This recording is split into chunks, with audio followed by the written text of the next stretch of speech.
Fin donc de la première journée des épreuves du bac dans ce contexte particulier. Ils étaient 530 000 lycéens à plancher cet après-midi sur les épreuves de spécialité du bac. D'autres sessions auront lieu demain et mercredi. Épreuves sur fond de grève des enseignants contre la réforme des retraites toute cette semaine. Louise Salé, vous êtes en direct depuis le lycée Montaigne dans le 6e arrondissement de Paris. Alors comment se sont déroulés ces examens aujourd'hui pour les terminales? Est-ce qu'elles ont été perturbées par la mobilisation des enseignants et surveillants? Alors pas du tout, devant le lycée où je me trouve, tout s'est bien déroulé. C'est une fin d'épreuve de bac tout à fait classique. Sourire aux lèvres, tape dans le dos, accolade. Les élèves sont heureux d'avoir passé ce premier examen sereinement.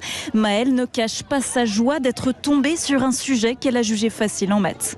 Ça s'est hyper bien passé et j'ai fini le sujet en 2 heures, mais du coup je me suis dit je vais prendre 1 heure pour bien tout relire et tout. Aucun retard à cause des transports n'est à déplorer, même si certains ont eu une petite frayeur comme Arthur. C'est normalement je prends le bus, mais il n'y avait pas de bus à cause des grèves, tout ça.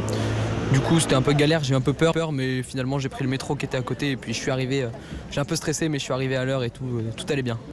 Pas d'enseignants grévistes non plus, beaucoup néanmoins étaient tiraillés entre l'envie de se mobiliser et celle de ne pas gêner le bac de leurs élèves. Isabelle, prof de maths, a donc surveillé l'examen. Pour moi, en tout cas, c'était pas possible d'envisager de pénaliser mes élèves.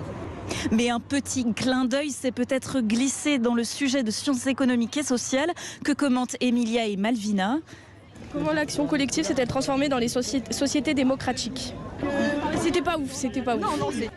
Voilà, toute ressemblance avec l'actualité serait purement fortuite. Merci Louise Salé en direct du lycée Montaigne pour Europe.